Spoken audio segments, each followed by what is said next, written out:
आज हम सिर्फ एक हीरे की बात नहीं करेंगे। नहीं, ये कहानी है किरदार की, जिसका नाम है कोह-ए-नूर। और इसकी दास्तान ताकत, फतूहात और हाँ, बर्बादी से भरी पड़ी है। तो असल सवाल क्या है? क्या कोह-ए-नूर वाकई शाही शानो शौकत की अलामत है, या फिर तारीख का सबसे मनहूस हीरा? आखिर उसकी चमक के पीछे छुपा क्या है?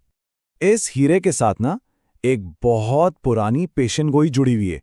कहते हैं कि जो इसका मालिक होगा वो दुनिया पर राज करेगा, लेकिन इसकी सारी बदकिस्मतियां भी इसी के हिस्से में आएंगी।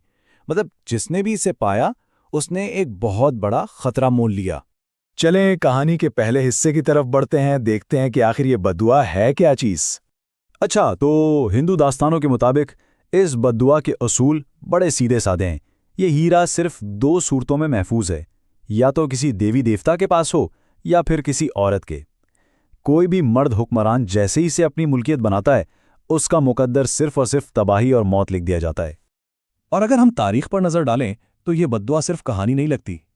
इस हीरे का सफर ताकतवर बादशाहों और उनके सल्तनतों की तबाही का रास्ता बनता चला गया। मिसाल के तौर पर खिलजी खानदान को ही ले लें। जब ये हीरा इनके हाथ लगा तो उनकी ताकत का सूरज समझे कि बिल्कुल आसमान के बीच में था। लेकिन फिर क्या हुआ? जैसे ही ये हीरा आया, उनकी पूरी सल्तनत का तख्ता ही उलट गया।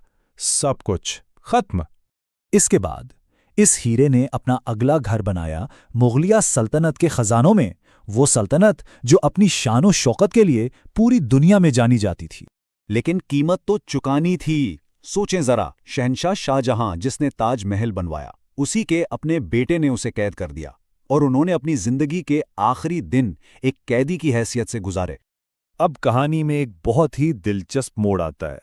इस बदनाम हीरे को एक नई पहचान मिलने वाली थी, एक ऐसा नाम जिसे आज पूरी दुनिया जानती है। तो उसका अगला मालिक कौन बना? फारस का फातेह नादिर शाह, एक ऐसा जंगजू जिसने बड़ी बड़ी सल्तनतों को घुटने टेकने पर मजबूर कर दिया था। कहते हैं कि जब नादिर शाह की नज़र पहली बार इस हीरे पर पड़ी ना, तो उसकी चमक देखकर उसकी आंखें खुली की खुली रह गईं और उसके मुंह से बेसाख्ता निकला कोह-ए-नूर, यानी रोशनी का पहाड़। मगर इस रोशनी के पहाड़ ने नादिर शाह की जिंदगी में सिर्फ अंधेरा ही भरा। हीरा मिलने से पहले वो एक अजीम फातेह था, और हीरा मिलने के थोड़े ही अरसे बाद उसे उसी के अपने सिपाहियों ने कत्ल कर दिया। बद्दुआ ने एक बार फिर अपना काम कर दिखाया था। अच्छा जी, तो अब कहानी कदीम हिंदुस्तान से निकलकर सीधा जदीद दौर में आ जाती है और यहाँ उसकी हैसियत बिल्कुल बदल जाती है। आजकल ये हीरा बरतानवी शाही खानदान के ताज का हिस्सा है और टावर ऑफ लंदन में इसे नुमाइश के लिए रखा गया है। और यहाँ एक बड़ी दिलचस्प बात है, पता है? इसे हमेशा सिर्फ मलका ही पहनती है, कभी कोई बादशाह नहीं। अब ये सिर्फ एक इत्तेफाक है, या फिर शाही खानदान भी इस सदियों पुरानी बद्दुआ से अच्छी तरह वाकिफ है? आखिर में ये पूरी कहानी हमें एक सवाल पर सोचने पर मजबूर करती है कि पता की असल कीमत क्या होती है।